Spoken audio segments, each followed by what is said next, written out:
నమస్కారం. City news కి స్వాగతం. ఈనాటి వార్తా విశేషాలు. బాపట్ల జిల్లా చీరాల వైఎస్ఆర్ కాంగ్రెస్ పార్టీ కార్యాలయంలో బీసీ నాయకులు విలేకరుల సమావేశం ఏర్పాటు చేశారు. ఈ సందర్భంగా వైఎస్ఆర్ కాంగ్రెస్ పార్టీ బీసీసీఎల్ జిల్లా అధ్యకులు గర్విని శ్రీనివాసరావు యాదవ్ మాట్లాడుతూ, నిన్న మా పార్టీ అధ్యకులు మాజీ ముఖ్యమంత్రి వైఎస్ జగన్మోహన్ రెడ్డి మెడికల్ కాలేజీలను ప్రైవేట్ పరం చేస్తున్న కూటమి ప్రభుత్వ విధానాలను వ్యతిరేకిస్తూ ఇచ్చిన పిలుపు మేరకు బాపట్ల జిల్లాలో నిరసన ప్రదర్శన నిర్వహించామన్నారు. ఈ రోజున ప్రెస్ మీట్ లో బాపట్ల నియోజకవర్గ ఎమ్మెల్యే గారైనటువంటి నరేంద్ర వర్మ గారు మెడికల్ కాలేజీల గురించి మాట్లాడుతూ కులాల ప్రస్తావన తెచ్చి బీసీ కులాలని కులం పేరుతోటి సెటైర్లు వేస్తూ అవహేళనగా మాట్లాడటం అనేది బీసీలకి చాలా ఇబ్బందికరంగా ఉంది. మరి కూటమి ప్రభుత్వం బీసీల ప్రభుత్వం అని, బీసీలు ఓట్లు వేయబెట్టే మేమందరం గెలిచామని చెప్పుకునే ఈ ప్రభుత్వం, తెలుగుదేశం ప్రభుత్వం కానీ కూటమి ప్రభుత్వం కానీ ఏదైనా సరే కులాలని మరి ఎత్తి చూపెట్టడం అనేది బాధాకరంగా ఉంది. ఆల్రెడీ మాజీ గౌరవ ముఖ్యమంత్రి వర్యులు జగన్మోహన్ రెడ్డి గారు ఈ చిన్న చిన్న కులాలని ఇబ్బంది పెడుతూ వాళ్ళని చాలా నీచంగా చిన్న చిన్న కులాలని అగ్రవర్ణం సంబంధించిన వాళ్ళు ఇబ్బంది పెడుతున్నారు ఉద్దేశంతో నాయ బ్రాహ్మణాన్ని మంగళోడా అన్న, బొచ్చుగొరిగేవాడా అన్న, ఇంకా ఏదైనా కించపరిస్తే బీసీ యాక్ట్ కూడా పెట్టారు, నాన్ వెలుగుల్ సెక్షన్. నేను చీరాల మండల వైఎస్ఆర్ పార్టీ మండల అధ్యక్షురాలిని, చేనేత నాయకురాలిని. నిన్న మెడికల్ కాలేజీల గురించి కార్యక్రమం జరుపుకుంటుంటే దీని మీద బాపట్ల ఎమ్మెల్యే వేరుశెనగ నరేంద్ర వర్మ గారు బీసీ హేళనగా ఆయన మేము చేసిన పనులు కూడా మా పార్టీ తెచ్చిన ఇంజనీరింగ్ కాలేజీల గురించి మెడికల్ కాలేజీల గురించి మేము చెప్పుకోకూడదు, మరి మేము చేసిన పనులు మేము చెప్పుకోకూడదు. మరి కోన రఘుపతి కుటుంబం బాపట్ల అభివృద్ధి చెందడానికి ఎన్ని పనులు చేశారో, ఎంత కష్టపడ్డారో, మరి వారి కుటుంబమే ఇంజనీరింగ్ కాలేజీని, మెడికల్ కాలేజీని కూడా మరి దానికి సంబంధించిన ఆర్డర్స్ తీసుకురావడం, మరి బేస్ మట్టం కట్టడం కూడా జరిగింది. మరి దాన్ని పూర్తి చేసి యువతకి న్యాయం చేయాలని నిన్న బాపట్ల ఎమ్మెల్యే నాయి బ్రాహ్మణులను ఉద్దేశించి కించపరుస్తూ చేసిన వ్యాఖ్యలను చీరాల నాయి బ్రాహ్మణ సంఘం ఖండించారు. బాపట్ల జిల్లా చీరాల నాయి బ్రాహ్మణ సంఘం ఆధ్వర్యంలో కోరువాడ సత్యనారాయణ, మిడిశెట్టి సత్యనారాయణ, వల్లూరు శ్రీనివాసరావు, వల్లూరు వెంకటేశ్వర్లు మీడియా సమావేశం ఏర్పాటు చేశారు. ఈ సందర్భంగా వారు మాట్లాడుతూ ఎమ్మెల్యే మా పట్ల చేసిన వ్యాఖ్యలను వెనక్కి తీసుకోవాలని వారు డిమాండ్ చేశారు. మరి ఈ రోజు మాకు చాలా బాధాకరమైన విషయం. గౌరవనీయులు బాపట్ల ఎమ్మెల్యే నరేంద్ర వర్మ గారు మాట్లాడుతూ, రాజకీయాల విషయాల్లో మీరు మాట్లాడుకుంటే బాగానే ఉంటుంది, కానీ బీసీ కులంలో చిన్న కులమైనటువంటి ఈ నాయ బ్రాహ్మణ కులాన్ని మరి ఎవరూ పని లేనట్టుగా ఏదో చేసినట్టుగా పాత సామెత ఉంటే దాన్ని తీసుకుని వచ్చి మీరు మాట్లాడటం మా కులాన్ని అవమానించినట్లుగా మేము ఎంతో బాధతో ఉన్నాం. కాబట్టి ఈ విషయాన్ని గమనించి మీరు మీ యొక్క మాటల్ని వెనక్కి తీసుకొని మరి మీరు క్షమాపణ చెప్పినట్లయితే ఈ నాయ బ్రాహ్మణ సమాజానికి అంతటికి కూడా మీరు ఆదర్శంగా ఉంటారు. కాబట్టి ఇలాంటి వ్యాఖ్యానాలు మరలా జరగకుండా మరి జాగ్రత్తగా ఉండి నాయ బ్రాహ్మణ సంఘం సేవా సంఘం తరఫున మంత్రి బాపట్ల ఎమ్మెల్యే గారు అయినటువంటి నరేంద్ర వర్మ గారు బీసీ ఏకి చెందిన నాయ బ్రాహ్మణ కులానికి ఏకవచనంతో మాట్లాడటం మా నాయ బ్రాహ్మణులు చాలా బాధాకరం.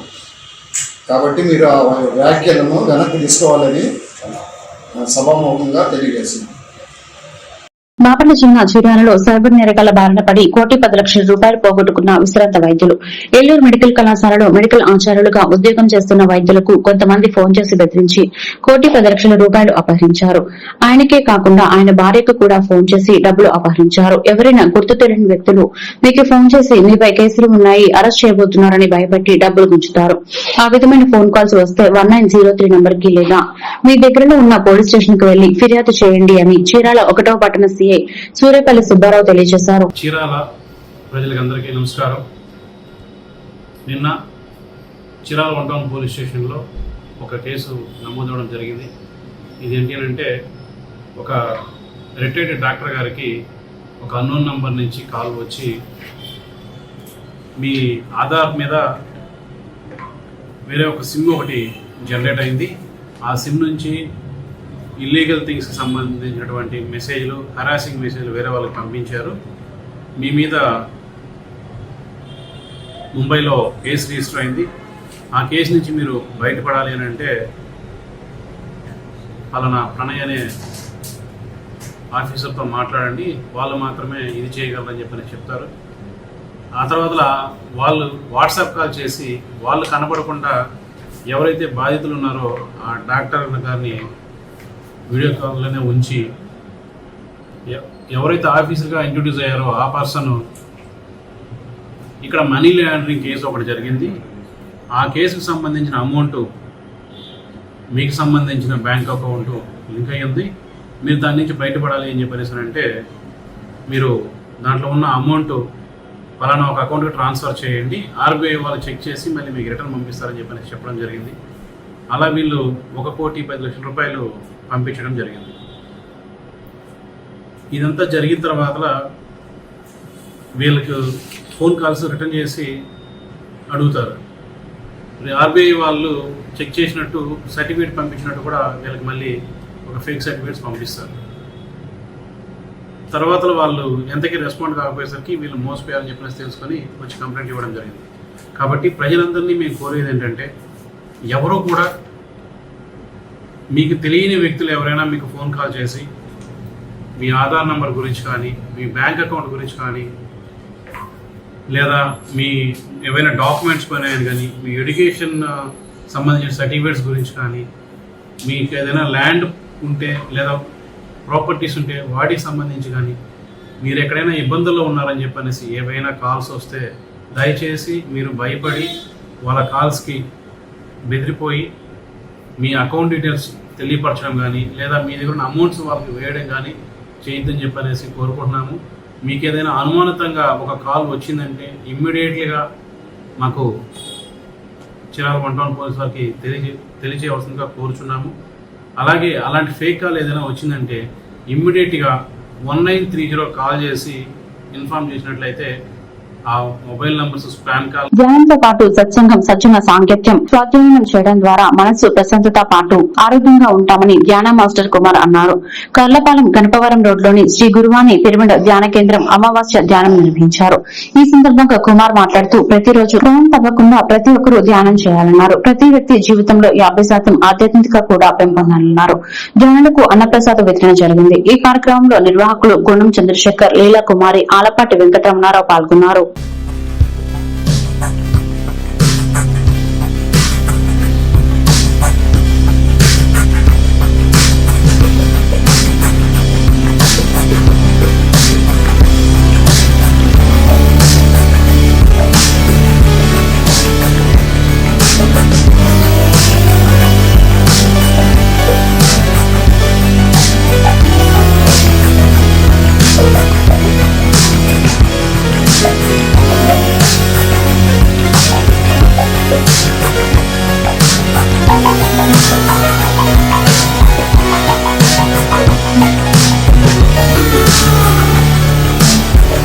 నువ్వు ఎలా చూసావు అంటారు. అతను వచ్చి ధ్యానం కూర్చోండి, మళ్ళీ అతను ధ్యానం అయిపోతాడు. ఇలా అయిపోయినాడు 300 వందలు ఉన్నారండి అలా. సో నేను హాస్టల్ ట్రావెల్ ఎలా చేశానన్నది ఒక ఎక్స్పీరియన్స్ షేర్ చేసుకుంటాను. హాస్టల్ ట్రావెల్ అనేది మనం ఏం అనుకోవసరం లేదండి. చాలామంది ప్రాక్టికల్ చేస్తారు కదా, పడుకోబెడతారు, ఇంకా రకరకాలు చేస్తారు. అవి ఏం అవసరం లేదు. ఎందుకంటే అంటే నేను ఎలా చేశానో చెప్తాను. నా ఎక్స్పీరియన్స్ అయితే మీకు చాలా ఈజీగా, సింపుల్గా ఉంటుంది. నా అన్నీ కూడా చాలా సింపుల్గా, ఈజీగానే ఉంటాయి మొత్తం ప్రాసెస్ అంతా కూడా. ఒకరోజు ఏమైందంటే తెల్లవారుజాము 4 గంటలకు కూర్చున్నాను మా ఇంటి బెడ్రూమ్లో. పిరమిడ్ లేదు, ఏమీ లేదు. మంచగా కొన్ని క్రిస్టల్స్ ఉంటాయి. క్రిస్టల్స్ ఉంటాయి చూసారా, అదే. అయితే నా బాడీ 5-6 మధ్యన ఎలా రిలీజ్ అయిందని చూస్తున్నాను. మరి నేను పడుకోలేదు, ఏమి నేను. అది మీకు ఎక్స్పీరియన్స్ అంతే. అందుకే 10 సార్ అంటారు సజ్జన సాంగత్యం అంటే ఏంటంటే మీకు రేపు పొద్దున అది జరిగిందనుకో మీకు భయం ఉండదు. నా భయపడే ఒకసారి కొత్తలో తెలియక అంటే పేరవాళ్ళు వచ్చాక ఇంట్లో దివాన్ కట్ట కూర్చున్నాను, పచ్చసారి మ్యూజిక్ పెట్టుకుని. నా బాడీ మిక్సీ స్విచ్ అయితే అలాగే అలా తిరిగేసింది కుర్చీలో బాడీ. నాకు భయం వేసింది, బాడీ బ్లాస్ట్ అయిపోయి పేలిపోతామని భయం వేసి ఒకసారి బయటకు వస్తాను నేను.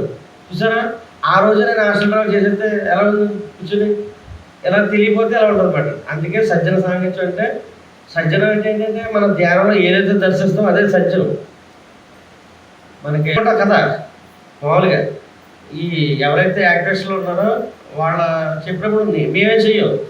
ఆ ఫ్లో ఆశ్రమాస్టర్ అందరూ వస్తారన్నమాట. ఆ టైంకి వచ్చేసి మీకు ఇక్కడ ఏం చేయాలి, ఈ కర్రబాలకి ఇక్కడ ఎనర్జీ ఎంతవరకు పాస్ అయింది, భూకంపాలు రాకుండా ఉండాలన్నా ఇంకేమున్నాయి కదా మనకి ఈ ప్రకృతి సంబంధించినవి ఇవన్నీ కూడా వినాశనమైనవి కూడా తుఫాన్లన్నీ లేకపోతే ఇవన్నీ అవన్నీ కూడా ఎక్కడేమి రావాలి ఎక్కడ రాకూడదు అని చెప్పేసి మనకు ఒక సిస్టమ్ ఉంది. వాళ్ళే డిజైన్ చేస్తారన్నమాట. ఎంతమందిని తీసుకోవాలి ఎంతమంది వచ్చారు ఇక్కడ అని చెప్పేసి. బాడీ వికెట్లన్నీ ఇలా ఉంటాయన్నమాట. యాక్సిడెంట్లు అవ్వడం అవన్నీ సింపుల్ మాట. మీరేమీ దుఃఖపడిన అసలు అవన్నీ కూడా వినుకొండ నియోజకవర్గం పల్నాడు జిల్లాలో ఎక్కడ ఎరువుల కొరత అన్నమాట వినిపించకూడదని యూరియా, డీఏపీ పక్కదారి పట్టించే వారిపై క్రిమినల్ కేసులు పెట్టాలని వినుకొండ ఎమ్మెల్యే జీవి ఆంజనేయులు ఆదేశించారు. రైతులకు అవసరమైన ఎరువుల విషయంలో ఎవరు తప్పు చేసినా ఏ పార్టీ వారైనా కఠిన చర్యలు తీసుకోవాలని స్పష్టం చేశారు. దేవుడి దయతో ఈసారి వర్షాలు బాగుండి ముందే సీజన్ ప్రారంభమైందని, ఆ మేరకు ఏ ఊరికి ఎంత ఎరువులు అవసరమో అంతంత మేర నిల్వలు ఉంచాలని తెలిపారు. ఇదే విషయంపై ఆదివారం జిల్లా నియోజకవర్గ వ్యవసాయ శాఖ అధికారులతో డీసీసీబీ చైర్మన్ మప్పిని మల్లికార్జునరావుతో కలిసి సమీక్ష నిర్వహించారు. ఈ కార్యక్రమంలో వినుకొండ వ్యవసాయ విభాగం assistant director CH Ravikumar, Vinukonda వ్యవసాయ అధికారి వరలక్ష్మి, గొల్లాపల్లి వ్యవసాయ అధికారి అబ్బూరి అంకారావు, ఈపూరు వ్యవసాయ అధికారి రామారావు, నూజిండ్ల వ్యవసాయ అధికారి ఆంజనేయ నాయక్ పాల్గొన్నారు. ప్రతి రైతుకి వాళ్ళ 5 ఎకరాలైనా 10 ఎకరాలైనా 2 ఎకరాలైనా వాళ్ళు ఎన్ని ఎకరాలు వేస్తే అన్ని ఎకరాలకి యూరియా, డిఏపి అందాలా. సో ఎక్కడికి ఎంత క్వాంటిటీ పంపాలా ఆ విలేజ్ సైజుని బట్టి, ఆర్బీకే సెంటర్లో ఎంతమంది రైతులు ఉన్నారు, ఆ పరిధిలో ఎన్ని హెక్టార్లు వేస్తుంది దాన్ని బట్టి మీరు పంపించండి. అప్పుడు జిల్లాలో కూడా వినుకొండ నియోజకవర్గం కావచ్చు, జిల్లాలో ఎక్కడ కూడా పల్నాడు జిల్లాలో ఎక్కడ కూడా ఒక కట్ట కూడా షార్టేజ్ రాకూడదు. దానికి తగ్గట్టుగా మీరు స్టాక్స్ అరేంజ్ చేసుకోండి. ఆల్రెడీ సీజన్ బిగిన్ అయింది. గత సీజన్ కంటే ఇప్పుడు 2 months 1.5 month గత సీజన్ కంటే ఇప్పుడు 1.5 month ముందు రెయిన్ పట్టడం, వాటర్ రావడం జరిగింది. కాబట్టి ఇప్పుడు ఆ విధంగా లాస్ట్ ఇయర్ కంటే ఇప్పుడు ముందు 2 months ముందు మనం స్టాక్ సప్లై ముందుకు తీసుకురావాలి. సరే, మీరు మీ స్ట్రాటజీ మీరు చక్కగా ప్లాన్ చేసుకోండి. ప్రతి రైతుకి అందాలా, ప్రతి గ్రామానికి అందాలి, జిల్లా పల్నాడు జిల్లా మొత్తం అందాలి. మీరు ఎలా చేయాలనుకున్నా చెప్పండి సార్. ఇప్పుడు యాక్చువల్గా ఏంటంటే సార్, మనకి నీడ్ ప్లేసెస్ ఉన్నాయి సార్. ఇప్పుడు ఇమ్మీడియట్ గా నీడ్ ఉన్న దానికి దగ్గరికి డైరెక్ట్ గా వాళ్ళకి పంపించేయడం, సేమ్ టైమ్ ఆర్ఎస్పీలతో పాటు ఈ సొసైటీలు కూడా కవర్ చేయడం సార్. ఎందుకంటే ఆ గ్రామంలో రాకుండా, ఒకవేళ గ్రామంలో రాలేదంటే ఆ సొసైటీకి వెళ్ళి దగ్గరలో ఉన్న సొసైటీగా తీసుకునేలా ప్లాన్ చేస్తున్నాం సార్. ఇప్పుడు ఏవో అందరితో కూడా మాట్లాడారు సార్, ఈడీ గారితో మాట్లాడిన తర్వాత పంట వేసిన ఊళ్ళు కొన్ని ఉన్నాయి, ఇంకా వేయని ఊళ్ళు ఉన్నాయి అంటారు. కొంతమంది ఏంటంటే మొక్కదానికి దుక్కులో ఇప్పుడు రెడీ చేసుకుంటాం, దుక్కులు వేసుకుంటాం అంటున్నారు. డిఏపి అవును సార్, డిఏపి వరకు నో ప్రాబ్లం సార్. డిఏపి అయితే ఎంత అయితే మన క్వాంటిటీ అన్నీ కూడా మనం పంపించేస్తా ఉన్నాం సార్. ఒక యూరియా దగ్గరికి వచ్చేపాటికి మాత్రమే ఈ కొంచెం స్ట్రాటజీ. పని చేయండి సార్, ముందు డిఏపి అన్ని చోట్ల ఫుల్ గా దించండి. యూరియాని మీకు అందుబాటులో ఎంత వరకు మాక్సిమం వస్తే అంతవరకు దించేసేయండి. చిన్న సబ్మిషన్ అండి, 2 కలిపి వేస్తుంటారులే రైతులు. ఇప్పుడు మనం ఇచ్చేటప్పుడు కూడా యూరియా సపరేట్. సరే, మీరు స్టేట్ కోటాలో మాక్సిమం ఎంతవరకు నెక్స్ట్ 2 months దాకా, నెక్స్ట్ క్వార్టర్ దాకా ఎంత అవసరమో అంత డ్రా చేసేయండి. డ్రా చేసి ఇక్కడ అందుబాటులో పెట్టేసేయండి. అదొకటే పరిష్కారం. అన్ని చోట్లకి ఎక్కడ ఎంత అవసరం అయితే అయిపోగానే 2-3 లోడ్లు పంపడం, అయిపోగానే మళ్ళీ పంపుతా ఉంటాం. ఇంకా జిల్లాలో ఎక్కడికి కావాలన్నా 3 months ఈ క్వార్టర్ మొత్తానికి కావాల్సింది స్టాక్స్ మొత్తం గోడౌన్స్ చేర్చండి, డిస్పాచెస్ చేయండి. ఎవరు తప్పు చేస్తే వాళ్ళ మీద, ఎవరన్నా దీన్ని యూరియా, డిఏపీని పక్కదారి పట్టిస్తే మాత్రం చాలా క్రిమినల్ కేసులు పెట్టండి. క్రిమినల్ కేసు పెట్టండి, గట్టిగా యాక్షన్ తీసుకోండి, చర్య తీసుకోండి. క్రిమినల్ కేసు ఇక వాళ్ళు ఏ పార్టీ అనేది చూడొద్దు. ఎవరు తప్పు చేసినా సరే కఠినంగా చర్య తీసుకోండి. గురజాల నియోజకవర్గ శాసనసభ్యులు ఎరపతినేని శ్రీనివాసరావు తనయుడు యువ నాయకుడు ఎరపతినేని సాయి నిఖిల్ జన్మదినం సందర్భంగా గురజాల తెలుగుదేశం పార్టీ కార్యాలయంలో మండలం తెలుగుదేశం పార్టీ అధ్యక్షులు జమ్మిగుంపుల లక్ష్మీనారాయణ ఆధ్వర్యంలో గురజాల మండల మరియు పట్టణ కూటమి పార్టీల ఆధ్వర్యంలో భారీ కేక్ ఏర్పాటు చేశారు. కేక్ ను కట్ చేసి ఎరపతినేని సాయి నిఖిల్ కు జన్మదిన శుభాకాంక్షలు తెలియజేశారు. ఈ సందర్భంగా జమ్మిగుంపుల లక్ష్మీనారాయణ మాట్లాడుతూ నియోజకవర్గంలో సమస్యలను తెలుసుకుని శాసనసభ్యుల ద్వారా పరిష్కరిస్తున్నారని, అదేవిధంగా నియోజకవర్గంలోని టీడీపీ యువ నాయకులను కలుపుకొని అనేక స్వచ్ఛంద సేవా కార్యక్రమాలను నిర్వహిస్తున్నారని ఈ సందర్భంగా ఆయన తెలియజేశారు.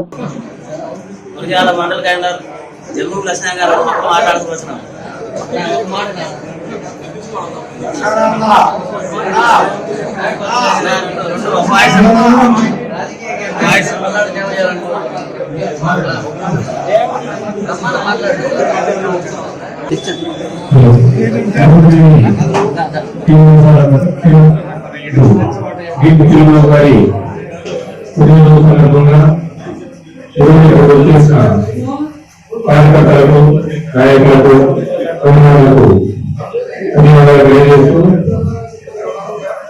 అభివృద్ధికి ఎమ్మెల్యే గారు చేసిన కృషి చాలా అద్భుతం.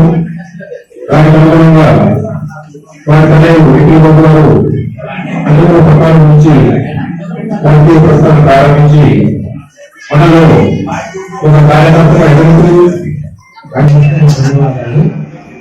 ఈరోజు పుట్టినరోజు చేస్తున్నాను.